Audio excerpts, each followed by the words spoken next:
on an issue like citizens' rights, where confidence is quite important early, I don't expect we're going to get to a treaty in the immediate future. But what I would hope we would get to is a very substantive heads of agreement, quite detailed heads of agreement, which we can, as it were, initial and say that's what we want at the end game. That I think will give people a degree of confidence in their own lives, really. Now, in terms of the areas of difference, the first area of difference you refer to is the European Court. We don't see a need for European Court jurisdiction. Indeed, it would be unique, actually, such jurisdiction, extraterritorial jurisdiction on this, other than rather limited operations in Ukraine, and this country is not Ukraine. We don't see a need for it, and actually quite a few of the member states don't see a need for it. What they do want is some guarantee that it's going to be sustained, that the rights we're giving are going to be sustained, that no future British government could change its mind. Right? We understand that. I mean, firstly, of course, it will be an act of Parliament. It won't be some fiat. It will be an act of Parliament, which will be enforced by the British courts with their normal vigour. And I know that they're pretty good at that.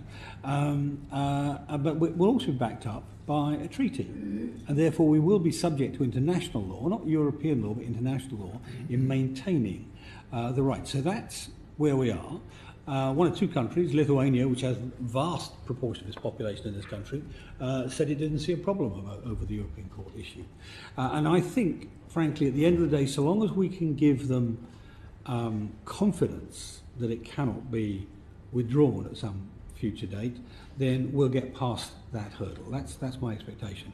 I could be picky and say, well, okay, we're also at our million citizens are at the behest of the Europeans on this. But actually, I don't believe they're going to reverse it either. I just think we need to give everybody confidence.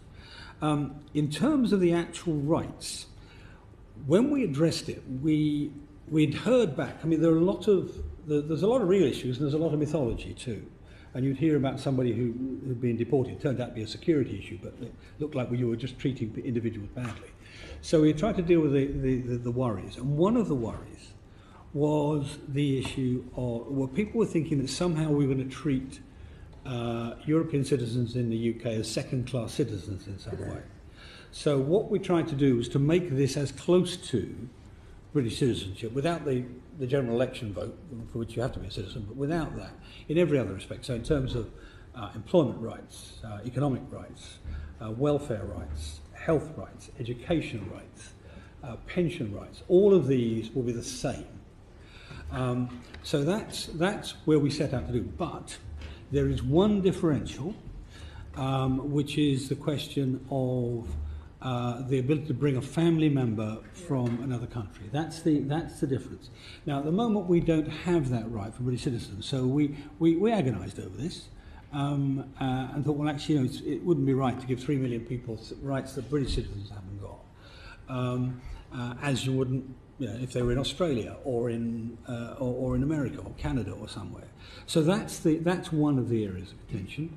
The other one, which we've just left open, frankly, is exactly when the date falls. What we're trying to do is to say, look, it won't, whatever it is, it won't be before the accession date. It's not the accession date, the Article 50 date, opposite of accession date, because that gave people 9 months or so after the referendum results, so they would know that it was coming. Because we didn't want to say to anybody that had come here in good faith, expecting the sort of rights to be preserved, to lose the main rights.